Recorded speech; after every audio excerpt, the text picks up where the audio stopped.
Listen up, Grandpa. This isn't some community center swimming lesson. If you can't handle the depth protocols, we'll refund your money and you can find the exit. Dive instructor Hassan al-Rashid barked those words at a 68-year-old American tourist who had quietly questioned his depth calculation methods at Dubai's newest attraction, the Deep Blue Experience, a 130-foot diving pool that promised to be the world's deepest artificial dive site. The cocky young instructor, fresh from his advanced certification in the Maldives, saw Frank Morrison as just another aging tourist trying to relive his glory days in the crystal-clear waters of this engineering marvel. But in exactly 4 minutes, when the pool's life support systems would fail catastrophically, trapping 15 divers at various depths in complete darkness with rising carbon dioxide levels that could kill them all within minutes, that confused old tourist would be the only person in the facility with both the emergency rescue training and the underwater leadership experience to prevent Dubai's newest tourist attraction from becoming the site of its worst diving disaster. Before we dive into this incredible story from the heart of Dubai, where 68-year-old Frank Morrison faced impossible choices in the world's deepest diving pool when everything that could go wrong did go wrong. Tell us in the comments, what's the most dangerous situation you've ever been in, and who would you trust to get you out safely? And if you believe that real expertise shows itself when lives hang in the balance, hit that subscribe button, because this story will show you the moment when a Navy SEAL's decades of training meant the difference between heroism and tragedy, and why the most valuable lessons aren't always learned in classrooms. 3 weeks had passed since Margaret's funeral, and Frank Morrison found himself staring at travel brochures scattered across his Sacramento kitchen table. For 50 years of marriage, Margaret had dreamed of seeing the world, the Northern Lights, the Great Wall, the engineering marvels of modern Dubai. After I retire, Frank had always promised, after the kids graduate, after we save a little more, after never came. Now, at 68, with his daughter Sarah Chen worried about his isolation and his son-in-law Michael gently suggesting grief counseling, Frank made a decision that surprised even himself. He booked a ticket to Dubai. "Dad, are you sure about this?" Sarah had asked over the phone, her marine biologist's analytical mind working through the implications. "Traveling alone, so soon after." "Your mother always wanted to see the Burj Khalifa," Frank replied simply. "I figure it's time I started living some of those dreams we kept postponing."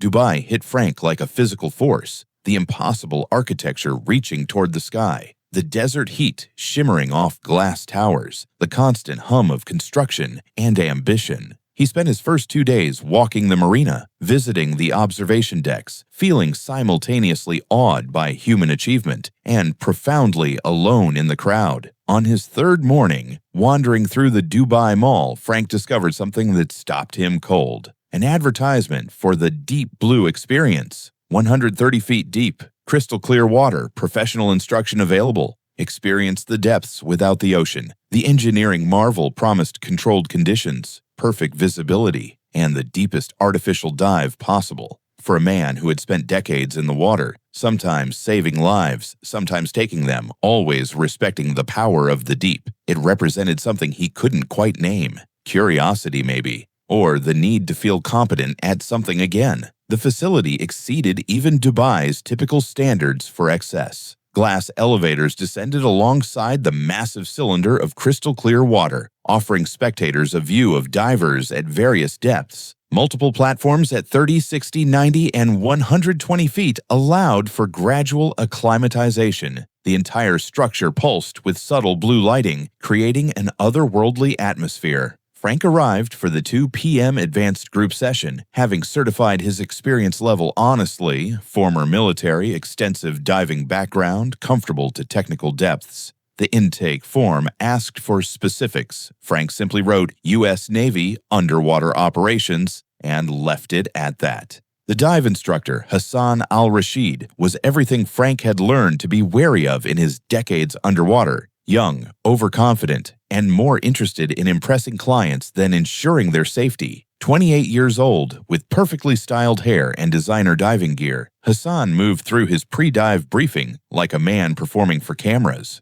"Ladies and gentlemen, welcome to the Deep Blue Experience," Hassan announced to the group of 12 international tourists gathered around the pool's edge. Today, we'll be exploring depths that most people only dream of in conditions safer than your hotel bathtub. Frank watched quietly as Hassan explained the facility's systems, the advanced filtration, the perfect temperature control, the emergency protocols. But when the instructor began discussing gas mixture calculations for extended bottom time, Frank's expression tightened. At 120 feet, we can comfortably stay for 20 minutes without decompression concerns, Hassan stated confidently. The water clarity here means we don't need to worry about typical ocean limitations. Frank raised his hand. Excuse me, but at 120 feet, the no decompression limit for air is closer to 13 minutes, not 20. And water clarity doesn't affect nitrogen absorption. The group turned to look at the older American tourist who had just contradicted their instructor. Hassan's jaw tightened, his professional smile faltering for just a moment. Sir, I appreciate your concern, but I've received my advanced certification from some of the best facilities in the Maldives. The calculations I'm providing account for the controlled conditions we have here. Controlled conditions don't change diving physics, Frank replied calmly. Depth is depth. Pressure is pressure. Hassan stepped closer, his voice dropping to carry just enough edge to make his point clear. Listen up, Grandpa. This isn't some community center swimming lesson. If you can't handle the depth protocols, we'll refund your money, and you can find the exit. The group shifted uncomfortably. A middle-aged German couple exchanged glances. Two young Australian backpackers looked between Frank and Hassan like spectators at a tennis match. Frank simply nodded. I'll stay with the group.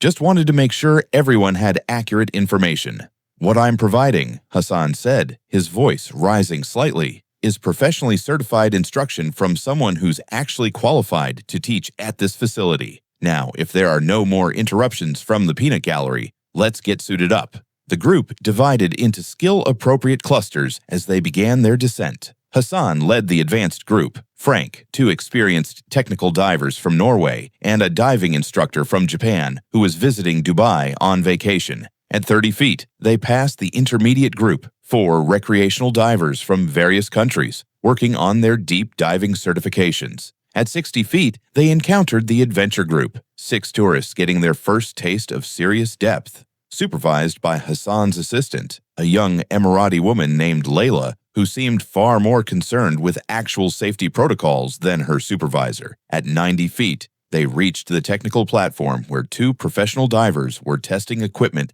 for an upcoming Red Sea expedition. The facility was impressive, Frank had to admit. The water clarity was unprecedented, the temperature perfectly controlled, the platforms solid and well-designed. From a pure engineering standpoint, the Deep Blue experience was remarkable. But engineering couldn't account for human error. At 120 feet, as Hassan gestured grandly toward the bottom of the pool, the first sign of trouble appeared, a subtle flickering of the underwater lighting system. Hassan noticed but continued his presentation, pointing out features of the facility's design, explaining the water filtration system, posing for photos with the group. Frank watched the lights more carefully, noting a pattern in the fluctuation that suggested electrical system stress. Then, at 11:47 a.m., everything went wrong at once. The primary lighting system failed completely, plunging the entire facility into darkness, broken only by emergency battery-powered lights that cast eerie red glows at each platform level. Simultaneously, the water circulation system shut down with a grinding mechanical sound that carried through the water like a death rattle.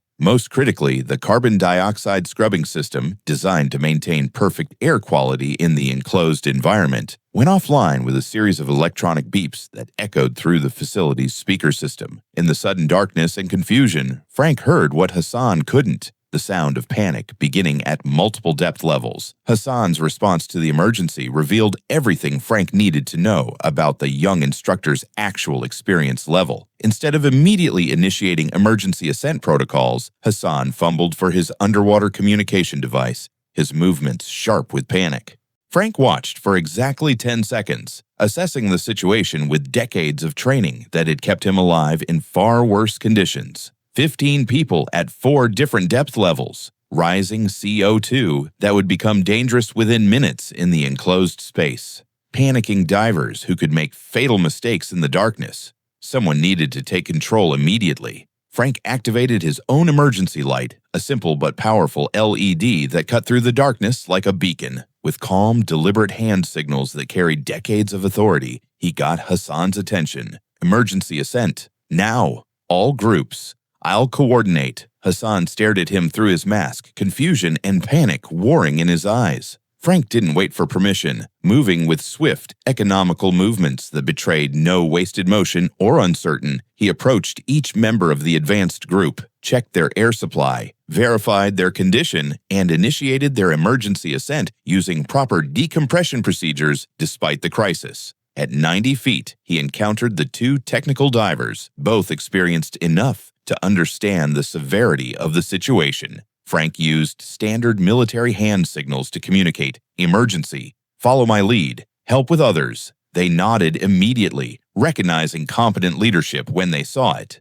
The ascent to 60 feet revealed the first serious problem. Two members of the adventure group had panicked and were burning through their air supply at dangerous rates. Frank could see their gauges in the emergency lighting. They had maybe 3 minutes of air remaining. Without hesitation, Frank began his first emergency descent. Moving faster than should have been possible for a 68-year-old man, Frank descended back to the adventure group, located the panicking divers, a young couple from South Korea, and initiated buddy breathing procedures while simultaneously signaling for their emergency ascent. The Korean woman was hyperventilating, burning through her remaining air even faster. Frank made a decision that would have horrified diving safety instructors. He removed his own regulator and placed it in her mouth, signaling clearly that he would manage his own ascent on the air remaining in his lungs. At 68 years old, Frank Morrison held his breath and guided two panicking divers to safety from 60 feet depth using lung capacity that shouldn't have been possible, and underwater confidence that seemed to defy basic human limitations. But he wasn't finished. By the time Frank surfaced with the Korean couple, the situation had deteriorated further. The facility's backup generator had failed, leaving only battery-powered emergency systems that would last maybe 20 minutes. The CO2 levels were rising measurably, and 8 divers remained at various depths, some of them now low on air and fighting panic. Hassan had surfaced but seemed overwhelmed by the scope of the emergency. Facility management was running around frantically, trying to restore power, calling emergency services, dealing with potential legal liability. Frank didn't wait for official authorization. Still breathing heavily from his first rescue, he checked his air supply, verified his equipment, and began his second descent. The intermediate group at 30 feet included an older German man whose air gauge showed critical levels. Frank reached him just as the man began to panic, his movements becoming erratic and dangerous. Using techniques learned in Navy combat diving, Frank calmed the man, shared air, and began their ascent together. But as they rose, Frank realized the most dangerous situation was still below.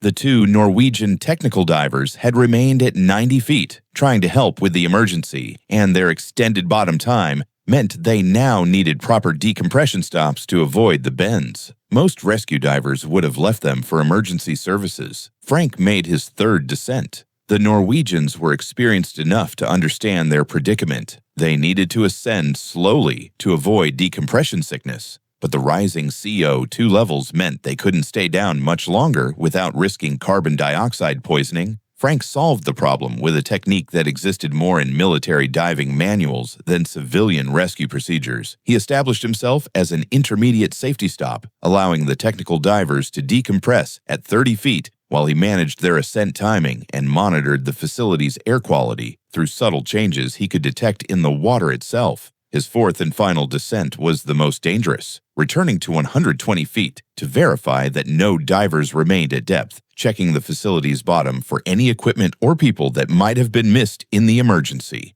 At 120 feet, alone in the darkness with emergency lighting casting weird shadows through the crystal clear water, Frank performed a systematic search pattern that would have been familiar to anyone who had ever worked with Navy diving teams. Thorough, methodical, and absolutely certain. Only when Frank was completely satisfied that all 15 divers were safe at the surface did he allow himself his own emergency ascent. Frank surfaced to find chaos transformed into organized emergency response. Dubai's emergency services had arrived, medical personnel were checking all the divers, and facility management was dealing with what could have been a catastrophic disaster for Dubai's tourism industry. Hassan approached Frank as he removed his diving equipment, his earlier arrogance completely absent. "Sir, I don't know what would have happened if you hadn't—" Hassan struggled with the words. "I've never experienced anything like that. I had no idea how to handle multiple groups in an emergency." Frank toweled off his gray hair, his weathered face calm.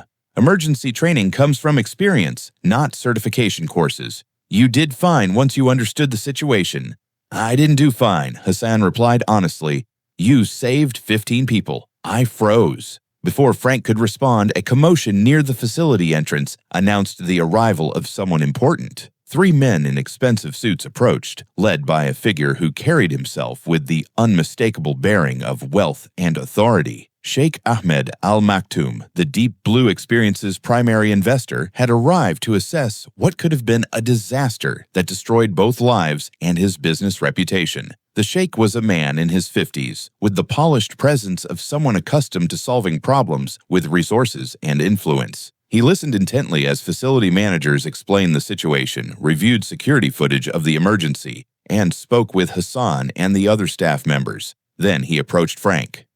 "Mr. Morrison," the sheikh said, extending his hand with genuine respect. "I understand that you prevented what could have been a tragedy today." Frank shook the offered hand. "I did what anyone with proper training would have done. According to the security footage and witness statements, you made 4 separate emergency dives, rescued multiple panicking divers, managed decompression protocols for technical divers, and conducted a full bottom search to ensure no one was left behind." The sheikh's voice carried both gratitude and amazement. "These are not the actions of anyone, Mr. Morrison. People were in trouble. I helped." Sheikh Al Maktoum studied Frank for a long moment, taking in the calm demeanor, the understated confidence, the complete absence of ego or self-promotion. "Mr. Morrison, I would very much like to invite you to my private residence this evening. I believe we have much to discuss." The sheikh's private residence turned out to be a compound that redefined Frank's understanding of wealth. Situated on its own artificial island, the estate included multiple buildings, private beaches, and a staff that managed the property with military precision. Frank found himself in a sitting room that overlooked the Persian Gulf, sharing traditional Arabic coffee with a man who controlled more resources than most small countries. "Mr. Morrison, may I ask about your background?" the sheikh inquired politely.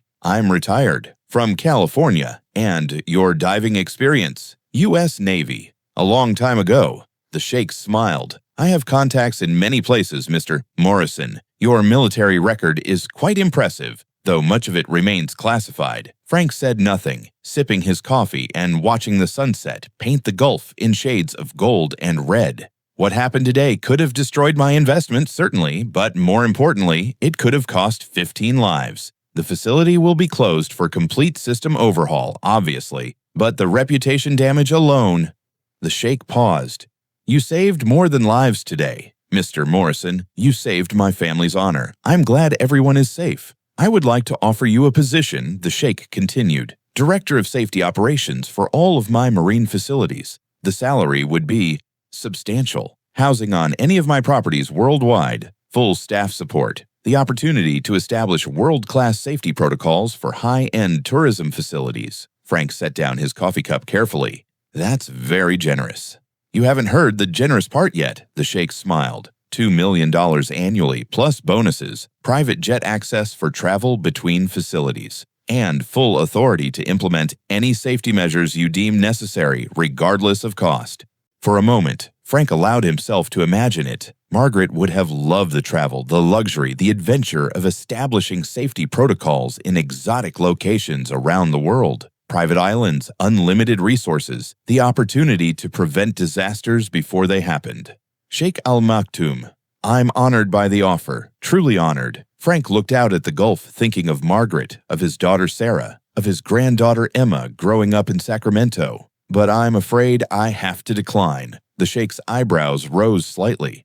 "May I ask why?" "I've got family responsibilities back home. My daughter's been worried about me since my wife passed. My granddaughter has soccer games and school plays." Frank smiled gently.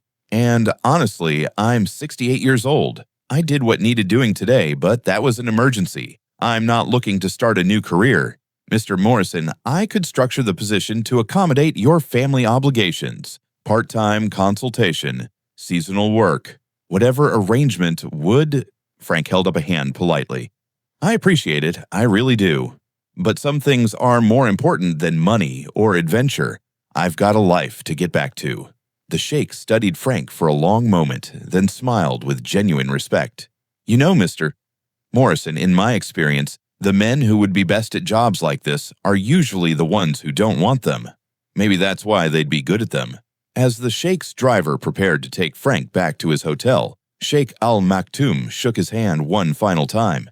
If you ever change your mind, Mr. Morrison, the offer stands. And if you ever need anything at all, you have only to ask. Frank nodded his thanks and settled into the luxury sedan for the ride back to reality. 3 days later, Frank Morrison sat in economy class on Emirates Flight 231, bound for San Francisco. His brief adventure in Dubai had ended, but something had changed in those depths of crystal-clear water. For the first time since Margaret's death, Frank felt like himself again. Not the grieving widower, not the worried father, not the man struggling to find purpose in retirement. He was someone who could still make a difference when it mattered. The flight attendant, a young Filipino woman named Maria, stopped by his seat during the meal service. "Excuse me, sir, but are you Mr. Morrison, the gentleman from the diving accident?" Frank looked up, surprised. "How did you—" "My boyfriend works at the Aqua Depths facility. Word travels fast in Dubai's diving community." She smiled warmly. "He said you saved 15 people when the systems failed. Everyone's talking about the American who refused the sheikh's job offer.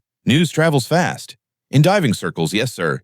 My boyfriend said every dive instructor in the UAE is talking about proper emergency procedures now. Some are even going back for additional safety training." Maria leaned in conspiratorially. "He also said Hassan al-Rashid enrolled in a technical rescue course and called his father to ask about traditional diving methods. First time he's shown interest in anything that wasn't connected to certificates or money."